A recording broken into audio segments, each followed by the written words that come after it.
The day they took yesterday. Raven Harris learned to measure mornings by the chime. At 5:55, the city exhaled, lights warmed, and screens whispered, "Begin clean." At 6, the reset arrived, soft as fog, and everyone stepped into a brand new day with yesterday erased.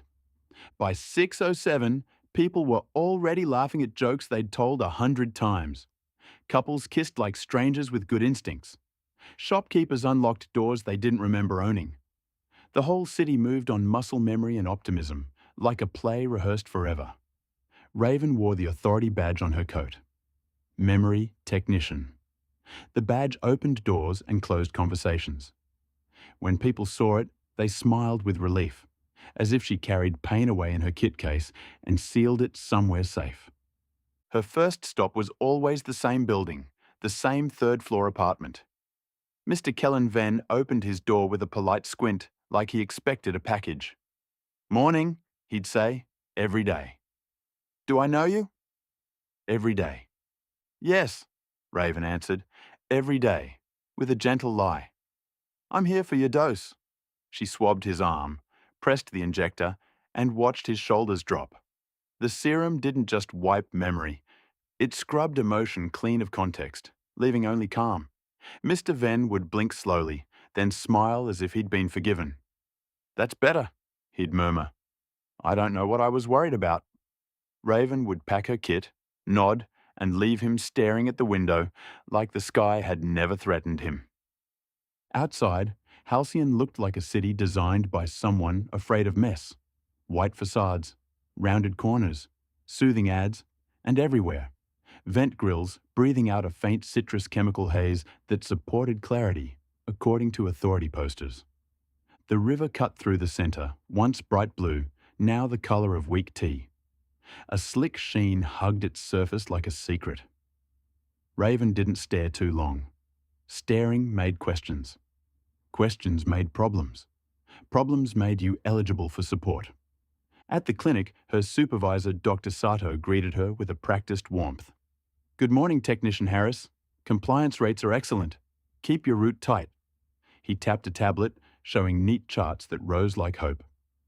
"The reset is peace." Behind him, a mural showed the event, stylized flames and a cracked globe, followed by smiling citizens under a clean sunrise. The caption read, "The past is poison. We choose today." Raven had recited that line in training, mouth dry, eyes forward. The event was a word now, not a memory. A massive trauma, world-altering, the kind that made people beg for forgetfulness. After it, the authority offered a cure. A daily wipe of the last 24 hours, administered as routine, celebrated as rebirth. Raven remembered her first week on the job, how proud she'd felt. She'd been told she was protecting minds from re-injury, protecting families from spiraling fear. She'd believed it, because belief was easier than insomnia. But 2 months ago, Raven woke before the chime, heart pounding, lungs tight, and realized she still had yesterday. Not a dream of it, not an echo. The whole thing, intact, vivid, stacked on the days before it like bricks. At first she thought the serum had failed. She held her breath, waiting for panic, waiting for punishment. Instead, she felt something worse. Continuity, the weight of knowing, the terror of carrying it alone while the world smiled at her like a child. She tried to test it the next morning. She wrote on a napkin, "If you remember this, don't panic." She hid it under her kettle. The next day she woke, remembered writing it, and found it still there. Her hands shook so hard she almost dropped the paper. That was when she made the log. Not digital. Never digital. Digital belonged to the authority. Raven bought a paper notebook from an old shop that still carried legacy goods, and she hollowed out a vent panel in her kitchen wall to hide it. Each night, she wrote what she'd seen. The river's color, the air's sting, the ration line that grew longer, the dead birds she found under a billboard that said, "Breathe easy." Then she wrote the date, because dates mattered to people like her. Her first entry ended with one word, immune. She didn't know how many others existed, but she suspected she wasn't alone. On her routes, she started noticing tiny slips. People who paused too long at a polluted puddle, who looked at the sky like it owed them an explanation, who flinched at the chime instead of welcoming it. Then, one morning, a stranger sat beside her on the transit bench and said quietly, "The reset doesn't take for me either." He spoke without looking at her, like he was afraid the cameras could read lips. "Name's Jory. Don't use it out loud." Raven stared straight ahead. "Why are you telling me?" "Because you wear the badge," Jory said. "Because you touch the doses. Because you might be the only person who can stop them from finishing the job." His fingers worried a paperclip, bending it back and forth. "The planet's dying in slow motion." Raven felt her throat tighten. "Everyone says the air is improving." "Everyone forgets the cough," Jory replied. "They forget the fish. They forget the taste of metal. They forget the heat at night. The authority isn't hiding a catastrophe. They're hiding a trend." He slipped something onto the bench between them. A tiny analog thermometer with a cracked face. "Keep it," he said. "Write down the numbers each night. Don't trust the screens. They're part of the story." Then he stood, walked away, and blended into the bright, harmless crowd. That night, Raven stared at the thermometer and at the city's official forecast on her wall display. 72 degrees Fahrenheit, clear, optimal air.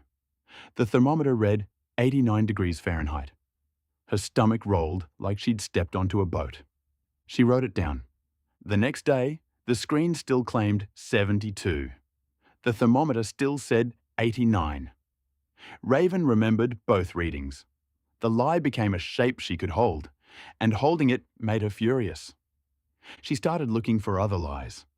At the clinic, she noticed that the authorities' water purification wing was always locked now. At the river, she saw foam collecting in corners like spit. In the market, she watched fruit sellers mist plastic apples to make them shine.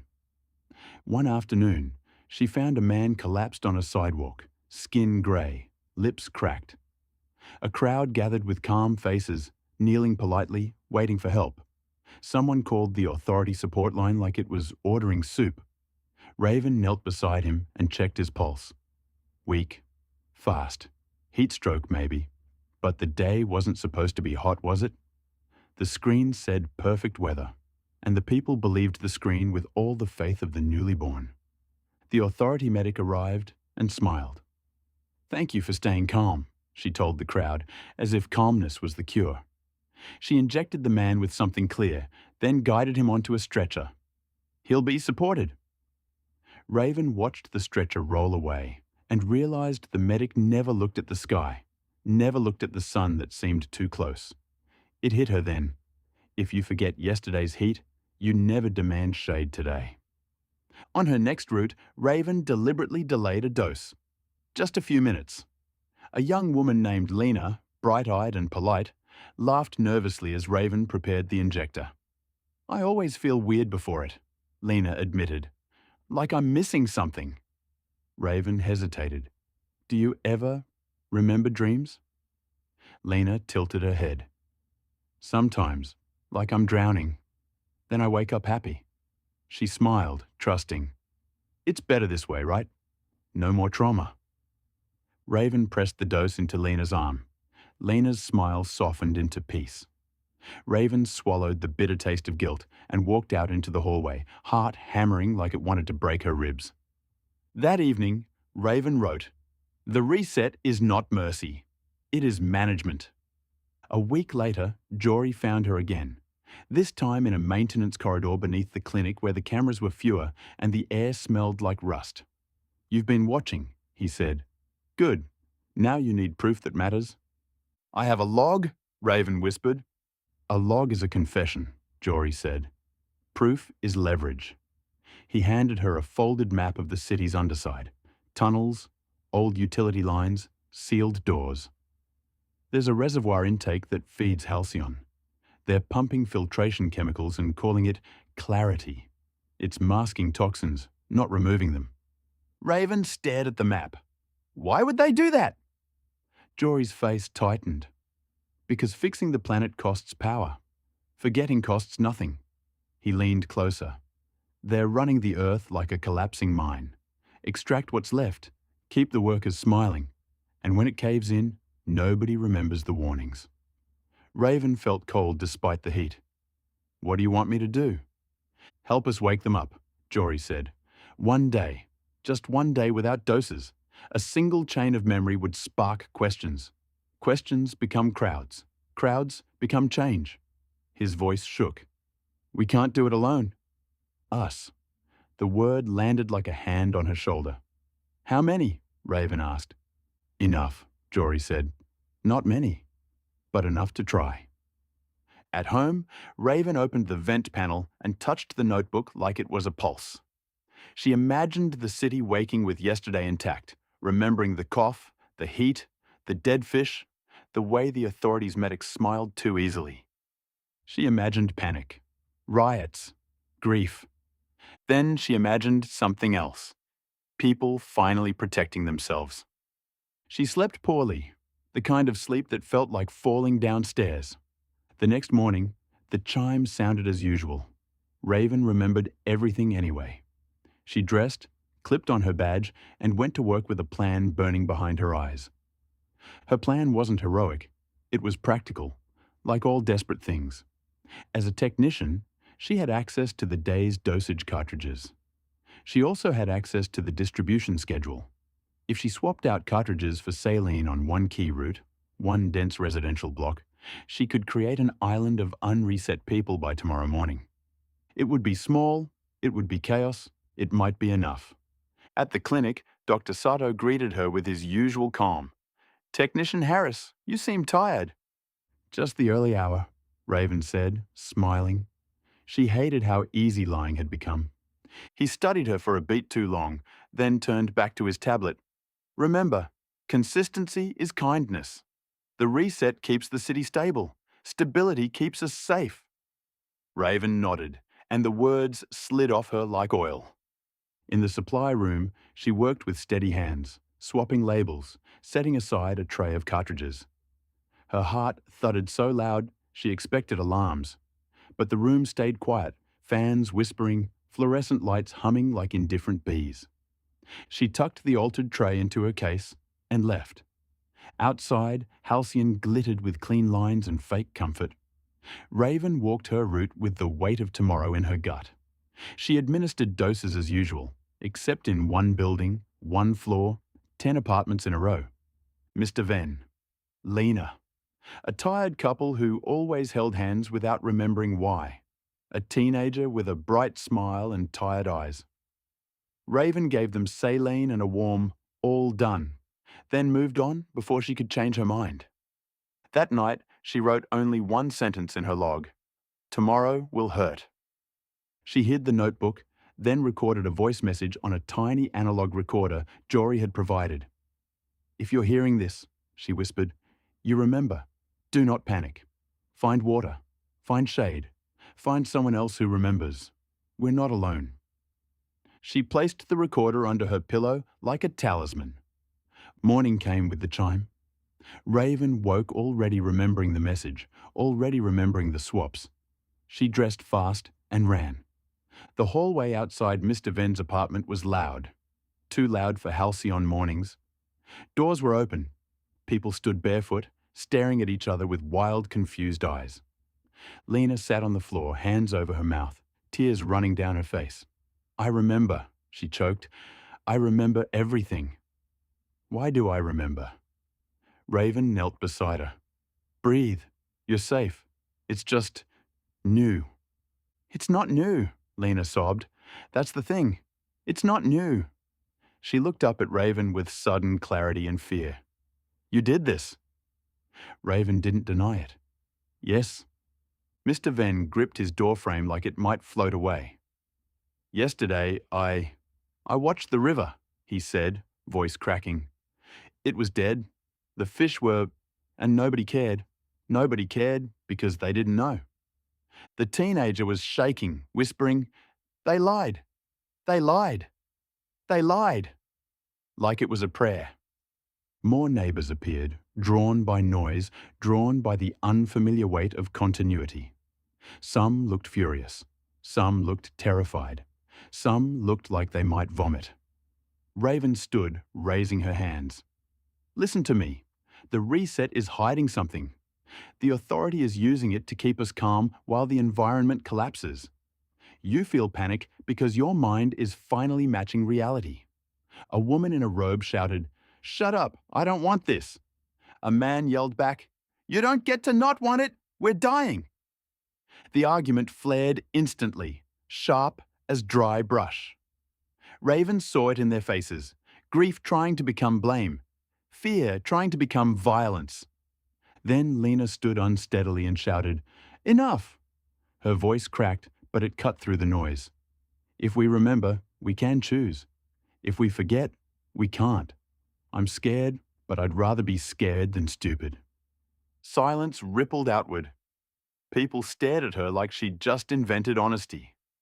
Raven's recorder buzzed in her pocket, an incoming ping from Jory's analog network. She slipped away from the crowd and ducked into the stairwell, pressing the receiver to her ear. "Good," Jory said, breathless. "Your block woke up. Others did too. We have 3 islands of memory across Halcyon. It's spreading." "How?" Raven whispered. "Technicians," he said. "A few more than we thought. We're moving now." His voice tightened. "But they noticed. Authority drones just changed pattern. They're closing in." Raven's stomach dropped. "What do we do?" "We go for the intake," Jory said. "We expose the reservoir chemicals and the toxin readings. We broadcast to the public screens. If we can hold the feed for 5 minutes, the city will see today's truth. Some will forget tomorrow, but the shock might force a pause." "A pause?" Raven echoed. "A delay," Jory said. "If we interrupt distribution at the source, even for a day, the reset fails citywide. 1 day of shared memory. That's the spark." He inhaled sharply. "Meet at Tunnel 9. Now." Raven left the stairwell and returned to the hallway. The newly awake crowd was forming into something. Less a mob, more a cluster of people clinging to each other like survivors in cold water. "I need to go," Raven told them, "but you need to do something for me." Mr. Venn looked at her, eyes wet but steady. "Name it." "Right," Raven said. "On paper, on walls, on skin, anything that survives morning." She pointed toward the city beyond their windows. "Make it impossible to pretend nothing happened." Lena wiped her face with her sleeve. "We will," she said, voice firm. "Go." Raven ran. Halcyon's underside was warmer than it should have been, air thick with damp and chemical tang. Raven followed the map to Tunnel 9, where old pipes ran like arteries. She found Jory and 3 others, 2 women and a man, waiting beside a sealed service door.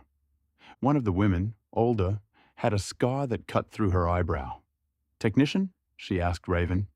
"Yes," Raven said. "Good," the woman replied. "I'm Mara. Immunity for 9 years." Her smile was tired. "Welcome to the long day." They pried open the door and moved into the intake corridor. The sound of rushing water filled the space. But it didn't sound clean. It sounded thick, like soup poured too fast. A control station sat at the end, screens glowing with numbers. Mara flicked on a handheld reader that displayed raw sensor data. Raven's chest tightened. The toxin levels were a screaming red, far beyond safe. The filtration chemical output was maxed, not removing danger, but masking taste and odor, turning poison into something people could swallow without questions. "They're not saving us," Raven whispered. "They're stretching us," Jory said, "like a resource." A door clanged behind them. Authority security poured into the corridor in clean grey uniforms, faces hidden behind visors. Their weapons were sleek, more for intimidation than war, but the message was the same. Obey. A voice boomed from a speaker. "Unauthorized access. Step away from the controls. You will be supported." Mara barked a laugh. Supported into silence. Jory moved fast, plugging a device into the control console. "Raven, you know the screen protocols. You can route this feed." Raven's fingers flew, muscle memory from training turning into sabotage. She cracked the broadcast pathway, overriding daily slogans. The public screens would show whatever she sent, if she could hold the connection. Security advanced. One of the immunes, the man, stepped forward with his hands raised. "We're trying to save..." A shock pulse hit him mid-sentence. He crumpled, twitching. Rage flared hot in Raven's throat. She slammed her palm onto the console, locking the broadcast channel open. "Now!" Jory shouted. Mara shoved her reader's data stream into the feed. Raven mapped it to the citywide screens. Toxin readings, river contamination, temperature trends, authority internal memos stamped "Do Not Archive." On the corridor wall, a small maintenance monitor flickered, showing the city above. One by one, the lamppost screens changed. Breathe. Begin again. Vanished. In its place, raw numbers, red warnings, a map of dying water, rising heat, collapsing air quality. A line of text flashed across. "The reset hides this."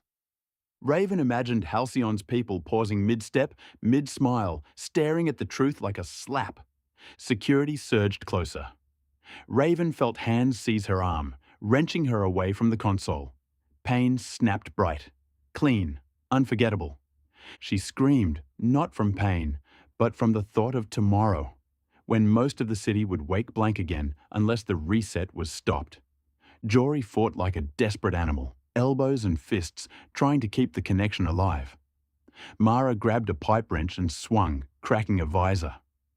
A guard staggered, then recovered, raising his weapon. "Enough!" the speaker voice commanded. "You are endangering stability." "Stability is a coffin!" Mara spat. Raven, pinned, forced her hand toward the console again. Her fingers brushed the emergency protocol switch, an old mechanic's failsafe that could cut distribution for maintenance. It was labeled, in faded letters, "Reset Dispensal Mainline." She hesitated for half a heartbeat. Cutting it meant chaos. It meant fear. It meant millions waking with yesterday's weight, and maybe collapsing under it. But it also meant millions finally seeing the pattern instead of living inside it. Raven yanked the switch. Alarms howled. Somewhere above, distribution pumps stuttered. The corridor lights flashed, turning the guards' grey uniforms into strobe-lit ghosts. Jory's eyes met hers, wild and bright. "You did it," he mouthed. Security dragged Raven backward, but the console kept broadcasting. The city screens kept screaming truth. The reset dispensal mainline stayed down, locked in maintenance shutdown. The speaker voice changed tone, colder now. "Technician Harris, you will be supported for treason." Raven laughed, breath ragged. "Good," she said. "Let me remember it." A shock pulse hit her, and the world turned white. When Raven woke, she was in a bright room with soft walls and a chair bolted to the floor. A calm voice spoke from nowhere. "Good morning, Raven. You seem distressed. Let's help you feel safe." Raven blinked hard. Her body ached. Her tongue tasted like pennies. Most people would have woken here with no idea why they were afraid. But Raven remembered. She sat up slowly and found her badge gone. Her wrists were bruised.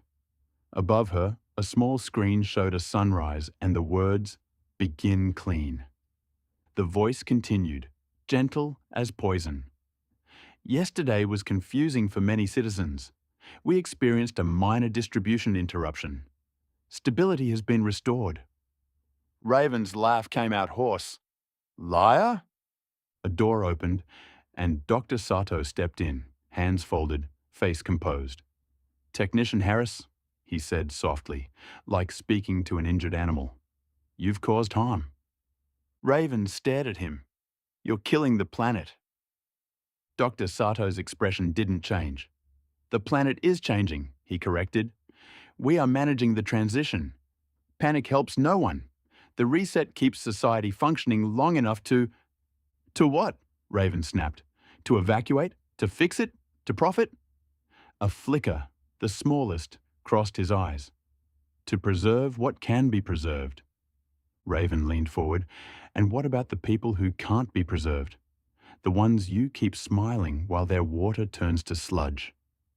Dr. Sato sighed, as if she were exhausting. You're immune. A statistical anomaly. We will treat you. Treat, Raven echoed, meaning remove me. He didn't answer directly.